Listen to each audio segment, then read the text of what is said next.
नमस्कार। 12th class पाठ सहर्ष स्वीकारा है। इसके कवि हैं गजानन माधव मुक्तिबोध। प्रयोगवादी काव्यधारा के प्रतिनिधि कवि गजानन माधव मुक्तिबोध का जन्म मध्य प्रदेश के ग्वालियर जिले में हुआ था। इनके पिता पुलिस विभाग में थे। इन्होंने अध्यापन, लेखन एवं पत्रकारिता सभी क्षेत्रों में अपनी योग्यता, प्रतिभा एवं कार्यक्षमता का परिचय दिया। मुक्तिबोध को जीवन पर्यंत संघर्ष करना पड़ा और संघर्षशीलता ने उन्हें चिंतनशील एवं जीवन को नए दृष्टिकोण से देखने को प्रेरित किया और 1964 में यह महान चिंतक, दार्शनिक, पत्रकार एवं सजग लेखक इस संसार से चल बसा। मुक्तिबोध प्रयोगधारा काव्यधारा के प्रमुख सूत्रधारों में से एक थे। उनकी प्रतिभा का परिचय अज्ञे द्वारा संपादित तार सप्तक में मिलता है। इन्होंने कविता संग्रह, कथा साहित्य, आलोचना आदि पर अपनी लेखनी चलाई। कविता पर आते हैं। सहर्ष स्वीकारा है। वैसे तो मुक्तिबोध की कविताएं आमतौर पर बहुत लंबी होती हैं। कुछ उन्होंने छोटी छोटी कविताएं भी की हैं। उनमें से एक है सहर्ष स्वीकारा है, जो भूरी भूरी खाक धूल काव्य संग्रह से ली गई है। इसमें बताया गया है, एक होता है स्वीकार करना और दूसरा होता है सहर्ष स्वीकार करना, यानी खुशी खुशी स्वीकार करना। यह कविता जीवन के सब सुख दुख, संघर्ष, उठापटक को सम्यक भाव से अंगीकार करने की प्रेरणा देती है। कवि को जहां से यह प्रेरणा मिली वहीं तक कवि हमें भी ले जाना चाहता है। आइए अब कविता पर आते हैं। सबसे पहले तो पढ़ लेते हैं इसे। जिंदगी में जो कुछ भी है, जो भी है, सहर्ष स्वीकारा है, इसलिए कि जो कुछ भी है मेरा वह तुम्हें प्यारा है। गर्बीली गरीबी यह गंभीर अनुभव सब, यह विचार वैभव सब, दृढ़ता यह भीतर की सरिता यह अभिनव सब, मौलिक है, इसलिए कि पल पल में जो कुछ जागृत है, अपलक है, संवेदन तुम्हारा है। अब अर्थ करने से पहले हम इसके कठिन शब्दों को देख लेते हैं। सबसे पहले सहर्ष का अर्थ होता है खुशी के साथ और स्वीकारना मतलब मन से मानना। गर्बीली स्वाभिमान युक्त, गंभीर माने गहरा और अनुभव माने व्यवहारिक ज्ञान।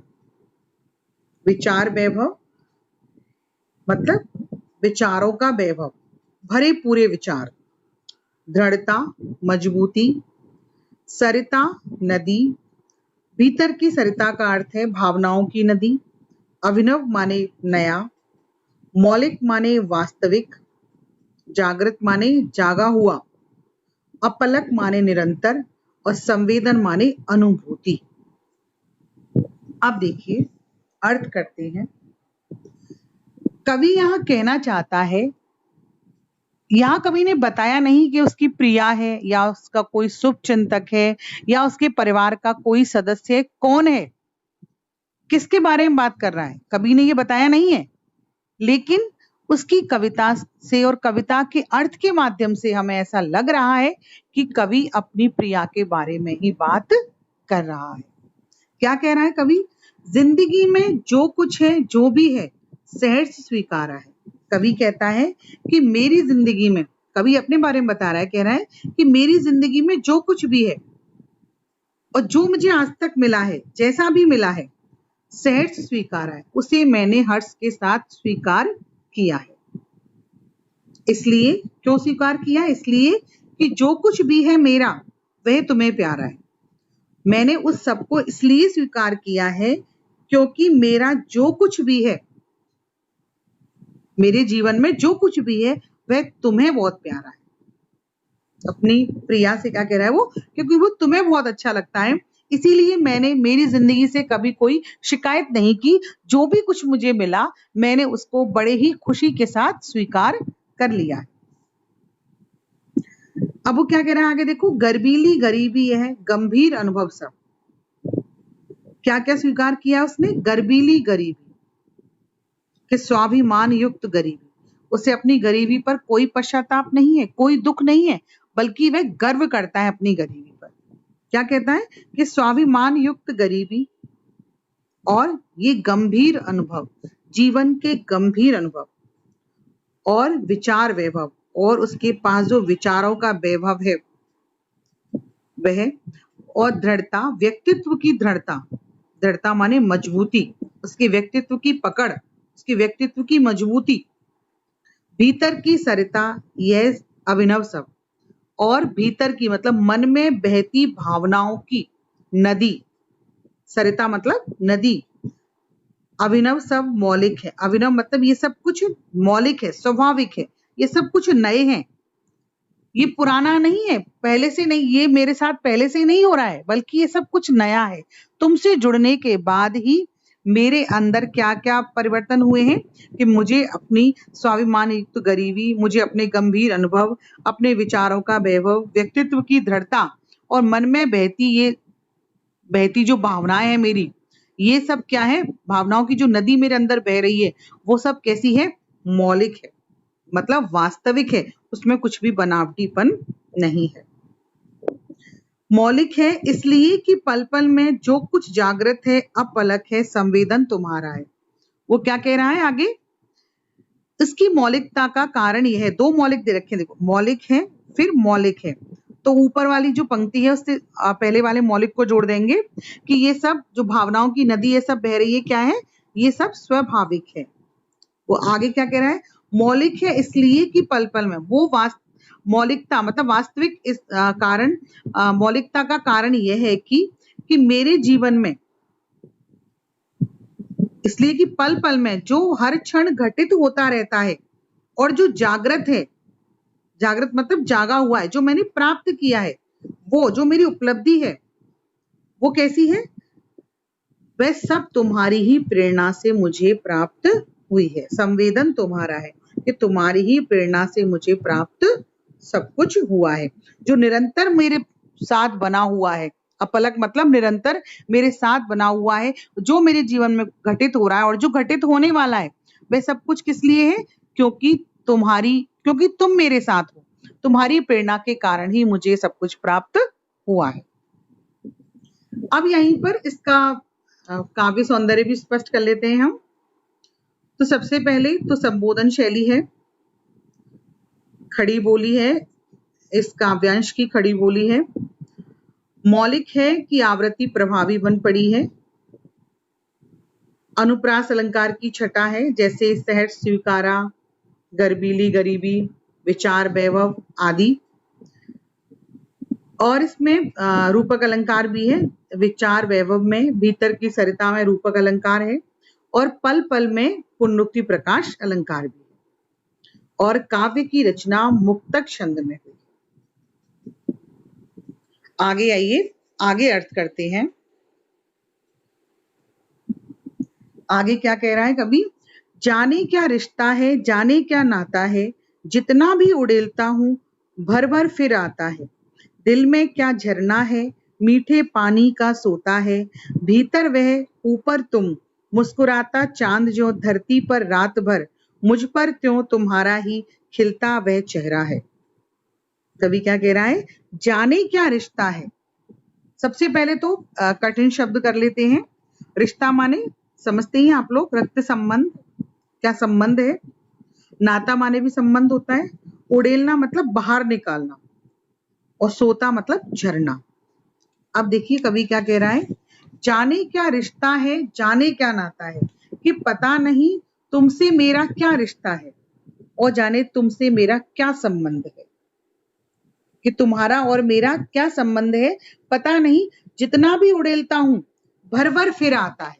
कवि क्या कह रहा है कि तुम्हारे साथ ना जाने कौन सा संबंध है, जाने कैसा नाता है, कि मैं अपने भीतर समाये हुए स्नेह रूपी जल को जितना बाहर निकालता हूं, मतलब मैं जितना तुमसे प्रेम करता हूं, वह फिर चारों तरफ से सिमट कर फिर मेरे हृदय में दोबारा तुम्हारे लिए प्रेम जागृत हो जाता है। जितना भी उड़ेलता हूं, मैं तुमसे जितना भी प्रेम करता हूं, भर भर फिर आता है, फिर चारों तरफ से मेरे हृदय में पता नहीं कहां से तुम्हारे लिए प्रेम एकत्रित हो जाता है। दिल में क्या झरना है, ऐसा लगता है कि मेरे हृदय में जाने कोई झरना बह रहा हो। वह मीठे पानी के स्रोत के समान है। कैसा है वो? मीठे पानी का वो झरना कैसा है? ऐसा लग रहा है कि मेरे अंदर कि कोई प्रेम का कोई स्रोत पैदा हो गया, जिस प्रकार जल का स्रोत होता है ना, उसी प्रकार क्या कह रहे हैं वो, कि मेरे अंदर, मेरे हृदय के अंदर ऐसा लग रहा है कि मीठे जल का कोई स्रोत उत्पन्न हो गया है, जिसमें से निरंतर पानी के रूप, मतलब पानी जैसा, कहने का अर्थ है कि उसमें से निरंतर ही प्रेम तुम्हारे लिए निकलता ही रहता है। आगे कवि क्या कह रहा है, भीतर वह ऊपर तुम, मेरे हृदय में तो वह है कौन, तुम्हारा प्रेम है, और ऊपर तुम, और बाहर क्या है, बाहर तुम हो।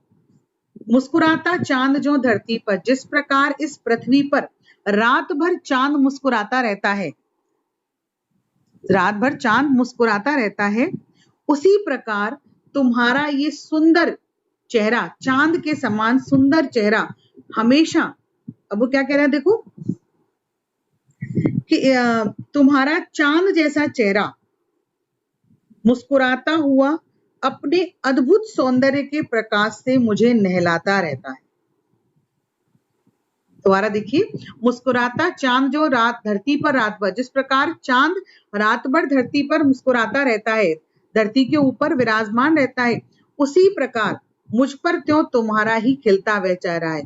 उसी प्रकार तुम्हारे चेहरे का जो सौंदर्य है, तुम्हारा जो प्रेम है, और तुम्हारे चेहरे के अंदर तो मेरे हृदय के अंदर तो तुम्हारा प्रेम है, और जब मैं बाहर हूं, बाहर तुम्हारी सौंदर्य का, तुम्हारा जो सौंदर्य है वो मेरे ऊपर हमेशा चांद के समान ही विराजमान रहता है। मतलब ऐसा लगता है कि चारों तरफ तुम मेरे साथ रहती हो, तो ऐसा लगता है कि चांदनी मेरे साथ है। अब देखिए, इसका भी हम काव्य सौंदर्य स्पष्ट करेंगे। सबसे पहले तो कवि अपनी प्रिया के स्नेह से पूर्णतः आच्छादित है, पूर्ण रूपेण ढका हुआ है।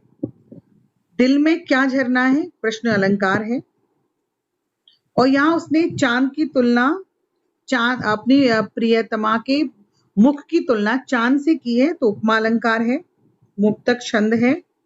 भर भर में पुण्योक्ति प्रकाश, जितना भी उड़ेलता हूं भर भर फिर आता है, विरोधाभास अलंकार, कि निकाल भी रहा है और वापस भी भर रहा है, तो कौन सा अलंकार होगा, विरोधाभास अलंकार भी है। आगे आइए, आगे चलते हैं। सचमुच मुझे दंड दो कि भूलूं मैं तुम्हें भूल जाने की, दक्षिण ध्रुवी अंधकार अमावस्या शरीर पर, चेहरे पर, अंतर में पालू मैं, झेलूं मैं, उसी में नहालूं मैं, इसलिए कि तुमसे ही परिवेष्टित आच्छादित रहने का रमणी की है उजेला अब सहा नहीं जाता, नहीं सहा जाता। ममता के बादल की मंडराती कोमलता भीतर पिराती है, कमजोर और अक्षम हो गई है आत्मा, यह छटपटाती छाती को भवितव्यता डराती है, बहलाती सहलाती आत्मीयता बर्दाश्त नहीं होती। अब देखिए, यहाँ पर ऊपर की पंक्तियों में तो कवि अपनी प्रिया से अत्यधिक प्रेम कर रहा है, और चारों तरफ उसकी उपस्थिति को महसूस कर रहा है, लेकिन यहाँ इन पंक्तियों के माध्यम से कवि क्या कह रहा है कि वह अपनी प्रिया को भूलना चाहता है, और वह चाहता है उसे भूलने का दंड जो है उसकी प्रिया ही दे, उसकी प्रेयसी ही दे। और वो कहाँ जाना चाहता है, ऐसे अंधकार में अपने आप को गुम होना जाना चाहता है कि जहां अंधकार ही अंधकार हो। तो अर्थ करने से पहले सबसे पहले कठिन शब्दों का अर्थ कर लेते हैं। कठिन शब्दों में दंड माने सजा, दक्षिण ध्रुवी अंधकार, का अर्थ होता है गहन अंधेरा, दक्षिण ध्रुवों पर रहने वाला गहन अंधेरा। अमावस्या तो आप जानते हैं, काली रात्रि, चंद्रमा विहीन रात्रि। अंतर माने हृदय, परिवेष्टित माने चारों ओर से घिरा हुआ, आच्छादित माने छाया हुआ, रमणीक मनोरम, उजेला का अर्थ है प्रकाश, ममता माने अपनापन, मडराती माने छाई हुई, और पिराती माने दर्द करना, अछम माने शक्तिहीन, भवितव्यता का अर्थ होता है भविष्य की आशंका, बहलाती का अर्थ होता है मन को प्रसन्न करती, सहलाती का अर्थ होता है दर्द को कम करती, मतलब सहलाना, और आत्मीयता का अर्थ होता है अपनापन। आइए अब अर्थ पर आते हैं। तो कवि क्या कह रहा है? सचमुच मुझे दंड दो कि भूलूं मैं तुम्हें भूल जाने की। वह अपनी प्रिया को भूलना चाहता है, वह चाहता है कि प्रिया उसे भूलने का दंड दे। कैसा दंड दे? उसे भूल जाने के, मतलब वो उसे दंड दे कि वो उसे क्यों भूलना चाहता है, इसका वो उसे, उसकी जो प्रेयसी है वह उसे दंड दे। क्या चाहता है कवि? एक तो कवि प्रिया को भूलना चाहता है, और दूसरा वह यह भी चाहता है कि उसके भूलने का दंड जो है, सजा जो है, उसकी प्रेयसी उसे दे। तुम्हें भूल जाने की दक्षिण ध्रुवी अंधकार अमावस्या। और वो क्या कह रहा है? प्रिया को भूलने का अंधकार कैसा हो कि तुम्हें भूल जाने की मुझे सजा मिले। कैसी सजा मिले? दक्षिण ध्रुवी अंधकार अमावस्या, कि मैं कैसे अंधकार में चला जाऊं, जहां दक्षिण ध्रुवों पर जो काला गहन अंधकार रहता है, ऐसे ही अंधकार में मैं भी समा जाऊं, ऐसे ही अंधकार में मैं भी पहुंच जाऊं, कि मेरे चारों तरफ भी एकदम गहन काला अंधकार ही अंधकार हो। कैसा अंधकार? जैसा दक्षिण ध्रुवों पर होता है और अमावस्या के दिन जब काला अंधकार रहता है, ऐसा अंधकार में मैं खो जाना चाहता हूं। जो कि दक्षिण ध्रुवों के बारे में बताते हैं कि वहां 6 महीने की रात्रि होती है और 6 महीने गहन अंधकार होता है। तो उस गहन अंधकार में उसने यहाँ क्या है, विशेषण का प्रयोग किया है कि वो कहाँ कहाँ जाना चाहता है। तो कवि क्या कह रहा है? अभी अंधकार, अमावस्या, ये सब क्या है? निराशा के प्रतीक है। अब वो निराशा में गिरा हुआ है। क्या कह रहा है कवि? कि दक्षिण ध्रुव पर होने वाली 6 मास की रात्रि के समान उस अंधकार में वह जाना चाहता है, और वह उस अंधकार में लीन होना चाहता है, उस अंधकार में ही लीन होना चाहता है। और कवि क्या चाहता है? कि वह उस अंधकार को, देखो क्या कह रहा है, वो शरीर पर, चेहरे पर, अंतर में, पालू में, झेलू में, उसी में नालू में। तो कवि क्या कह रहा है? वह उस अंधकार को अपने शरीर पर, अपने चेहरे पर, अपने हृदय पर, अंतर में मतलब अपने हृदय में प्राप्त करना चाहता है, अपने हृदय पर झेलना चाहता है, मतलब उस वह अंधकार में पूर्ण रूप से डूब जाना चाहता है ना।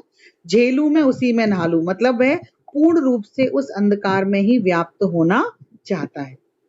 अब आगे क्या कह रहा है देखो, इसलिए कि तुमसे ही परिवेष्टित आच्छादित रहने का रमणीक यह उजेला अब सहा नहीं जाता। कवि क्या कह रहा है? वह क्यों भूलना चाहता है, इसका कारण बता रहा है वो, क्योंकि इसलिए कि तुमसे ही परिवेष्टित, परिवेष्टित का अर्थ बताया था मैंने आपको, परिवेष्टित माने चारों ओर से घिरा हुआ। तो क्या कवि क्या कह रहा है कि उसके प्रिया के स्नेह के उजाले ने, उसके प्रेम के उजाले ने उसे चारों ओर से घेर रखा है, या उसके प्रिया का जो प्रेम जो है वह उस प्रेम ने उसको चारों तरफ से ढक रखा है।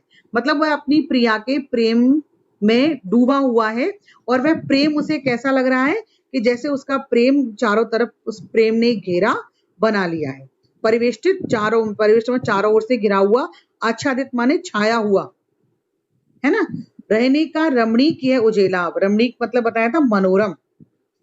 तो कवि क्या कह रहा है कि इसका कारण क्या बता रहा है वो, क्यों ये सब कुछ अंधकार में क्यों जाना चाहता है? क्योंकि प्रिया के प्रेम के उजाले ने उसे चारों तरफ से घेर लिया है, और यह उजाला उसके लिए असहनीय हो गया है। रहने का रमणीक उजेला ये अब सहा नहीं जाता, मतलब जो मनोरम जो उजेला है, उजेला मतलब उजाला जो है, उसके प्रेम का जो उजाला है, अब वो मनोरम अच्छा लगने वाला वो उजेला है, अब क्या करता है वह उजाला उसे क्या कर रहा है, सहा नहीं जा रहा है। कहने का अर्थ है कि उसकी प्रिया का अत्यधिक प्रेम अब उससे सहन नहीं होता है, नहीं सहा जाता, सहा नहीं जाता और नहीं सहा जाता। वह उसके प्रेम को अब सहन नहीं कर पा रहा है ना। अब वो क्या कह रहा है, ममता के बादल की मडराती कोमलता भीतर पिराती है। मतलब प्रिया की ममता या कहेंगे स्नेह रूपी बादल की जो कोमलता सदैव उसके भीतर मडराती जो रहती है, उसके प्रेम के जो बादल हैं ना, ममता के बादल की मडराती कोमलता, उसके प्रेम रूपी जो बादल हैं, उसकी जो कोमलता है जो भीतर पिराती है, और भीतर ही भीतर, पिराती का मतलब दर्द देना, उसका जो अत्यधिक प्रेम करना है, उसकी जो प्रेम करने की जो उसका जो कोमल प्रेम है, वह उसे अंदर ही अंदर दर्द दे रहा है। ठीक है, कमजोर और अक्षम हो गई आत्मा ये, और इस कारण उसकी आत्मा कमजोर और शक्तिहीन हो गई है। छटपटाती छाती को भवितव्यता डराती है। अब वो क्या कह रहा है, उसे भविष्य में होने वाली अनहोनी से डर लगने लगा है। झटपटाती छाती, कि अब उसे अपने हृदय में ये डर लगने लगा है, क्योंकि उसकी आत्मा कमजोर हो गई है। उसे भविष्य में होने वाली आशंकाओं से, अनहोनी से डर लगने लगा है। उसे भीतर ही भीतर डर लगने लगा है कि कभी यदि उसकी प्रिया उसके साथ नहीं रही या उसे उससे अलग होना पड़ा, तो वह अपना जीवन कैसे उसके बिना जिएगा। छटपटाती छाती को भवितव्यता डराती, उसकी कमजोर उसकी जो हृदय है, उसको भविष्य में होने वाली आशंकाएं जो है डराती रहती हैं। अब वो क्या कह रहा है, बहलाती सहलाती आत्मीयता बर्दाश्त नहीं होती। उसे अपनी प्रिया का बहलाना, सहलाना और रह रह कर प्रेम करना अब उससे बर्दाश्त नहीं हो रहा। ठीक है, अब इसका काव्य सौंदर्य स्पष्ट कर लेते हैं। यहाँ कवि अत्यधिक मोह से अलग होना चाहता है। संबोधन शैली है, खड़ी बोली है, अंधकार अमावस्या निराशा के प्रतीक है, ममता के बादल दक्षिण ध्रुव अंधकार अमावस्या में रूपक अलंकार है, छटपटाती छाती में अनुप्रास अलंकार है, और सहा नहीं जाता दो बार आया हुआ है, तो पुनरुक्ति प्रकाश अलंकार है, जिससे दर्द की गहराई का पता चलता है, और कोमलता व आत्मीयता का मानवीकरण भी किया गया है। अंतिम पंक्तियां हैं हमारी, सचमुच मुझे दंड दो कि हो जाऊं पाताली अंधेरे की गुहाओं में, विवरों में, धुएं के बादलों में, बिल्कुल मैं लापता। लापता कि वहां भी हो तुम्हारा ही सहारा है, इसलिए कि जो कुछ भी मेरा है या मेरा जो होता सा लगता है, होता सा संभव है, सभी वह तुम्हारे ही कारण के कार्यों का घेरा है, कार्यों का वैभव है। अब तक तो जिंदगी में जो कुछ था, जो कुछ है, सहज स्वीकारा है, इसलिए कि जो कुछ भी है मेरा, वह तुम्हें प्यारा है। अब देखिए कवि क्या कह रहा है। सबसे पहले हम कुछ इसमें कठिन शब्द हैं, उनका अर्थ कर लेते हैं। पाताली अंधेरे मतलब धरती की गहराई, जो कहते हैं ना पाताल में, जमीन के अंदर जो गहराई होती है, उसको कहा जा रहा है पाताली अंधेरे। गुहा माने गुफा, और विवर माने बिल, लापता माने गायब, है ना, और कारण माने मूल प्रेरणा, घेरा मतलब फैलाव, और वैभव मतलब समृद्धि। चलिए अब आगे अर्थ करते हैं। तो कवि क्या कह रहा है कि कवि कह रहा है कि मैं प्रिया के स्नेह से दूर होना चाहता हूँ, कि मुझे प्रिया के प्रेम से दूर होना है। उसके लिए क्या कह रहा है वह उसी से दंड की याचना कर रहा है। उसे अपनी प्रिया से दूर होना है, और वह अपनी प्रिया से ही दंड की याचना कर रहा है, दंड मांग रहा है। उससे क्या कह रहा है, सचमुच मुझे दंड दो, कि तुम मुझे वास्तव में ही सजा दो, कि हो जाऊं पाताली अंधेरी गुहाओं में, विवरों में, धुएं के बादलों में, बिल्कुल मैं लापता। वो क्या याचना कर रहा है कि तुम मुझे ऐसा दंड दो कि मैं पाताल की अंधेरी गुफाओं में और सुरंगों में खो जाऊं। गुहाओं मतलब गुफाओं में, विवरों मतलब बिलों में, मतलब सुरंगों में मैं खो जाऊं। धुएं के बादलों में बिल्कुल लापता, या फिर या फिर मैं कैसा हो जाऊं, धुएं के बादलों के समान गहन अंधकार में बिल्कुल भी लापता हो जाऊं। धुएं के बादल कैसे होते हैं, बादल कैसे धुआं धुआं सा होता है उसमें। तो वो क्या कह रहा है कवि कि या तो मैं कहां पहुंच जाऊं, मैं पाताली अंधेरी गुफाओं में खो जाऊं, सुरंगों में खो जाऊं, जहां पर मैं अपने अस्तित्व को भी महसूस नहीं कर पाऊं, या फिर मैं धुओं के बादलों में गहन अंधकार में एकदम समाप्त हो जाऊं, एकदम खो जाऊं। लापता मतलब खो जाऊं, गायब हो जाऊं। लापता वहां भी हो तुम्हारा ही सहारा। लेकिन अब देखो कवि क्या कह रहा है, धुएं के बादलों में अंधकार में लापता हो जाऊं, और वो क्या कह रहा है, उस जगह पर भी मैं क्या कह रहा है, उस वहां भी लापता कि वहां भी हो तुम्हारा ही, मैं वहां लापता हो जाऊं, लेकिन उस जगह पर भी मुझे तुम्हारे प्रेम का ही सहारा हो। एक तरफ तो उसे भूल जाना चाह रहा है, दूसरी तरफ क्या कह रहा है कि वहां जब मैं गुफाओं में, पाताली गुफाओं में खो जाऊं और धुएं के बादलों में लापता हो जाऊं, वहां लापता होने के बाद भी मुझे किसका सहारा रहे, तुम्हारा ही सहारा रहे, कि तुम तो मेरे साथ हो। अब वो क्यों हो, इसलिए कि जो कुछ भी है मेरा, वो इसलिए क्योंकि जो कुछ भी है मेरा, या मेरा होता सा लगता है, या मेरा जो होने वाला है, या होता सा संभव है, या होने की संभावना है कि ये मेरा हो सकता है, सभी वह तुम्हारे ही कारण के कार्यों का घेरा है। क्योंकि वह सभी क्या है, तुम्हारे ही कारण, मतलब तुम्हारी ही मूल प्रेरणा, यहाँ कारण का क्या अर्थ आएगा, मूल प्रेरणा, तुम्हारी ही प्रेरणा के कार्यों का घेरा है, मतलब फैलाव है, तुम्हारे ही कार्यों का वैभव है, तुम्हारे ही कार्यों की समृद्धि है। क्या कह रहा है कभी, उसके जीवन में जो कुछ भी है, जो भी कुछ उसे कुछ अपना सा लगता है, वह सब उसकी प्रिया के कारण है। उसकी स्थितियां, उसकी भविष्य के सपने, उसकी संभावनाएं, सब किसके कारण है, प्रिया के कारण ही। अब कवि क्या कह रहा है, देखो, अब तक तो जिंदगी में जो कुछ था, जो कुछ है, कि मेरी जिंदगी में जो कुछ भी है ना, जो कुछ है सहज स्वीकारा है, उसको तुमने बड़े ही सहज खुशी खुशी स्वीकार किया है, इसलिए कि जो कुछ भी है मेरा वह तुम्हें प्यारा है। मैंने अपनी जिंदगी में सब कुछ इसलिए सहन कर लिया खुशी खुशी, क्योंकि मेरे पास जो कुछ भी है वो तुम्हारे प्रेम की देन ही है, इसीलिए वो तुम्हें प्यारा है, और इसीलिए मैंने अपने जीवन को बड़ी खुशी खुशी स्वीकार कर लिया है कि जो मुझे प्राप्त हुआ है मैं उसी में संतोष कर रहा हूं। ठीक है, अब इसमें भी काव्य सौंदर्य स्पष्ट कर लेते हैं। यहाँ देखिए, पाताली अंधेरे व धुएं के बादल, तो आदि उपमान यादों को भूलने के लिए, विस्मृति के लिए प्रयुक्त किए गए। दंड 2 में अनुप्रास अलंकार है। लापता की तुम्हारा ही सहारा है में विरोधाभास अलंकार है। खड़ी बोली है और मुक्तक छंद है। Thank you.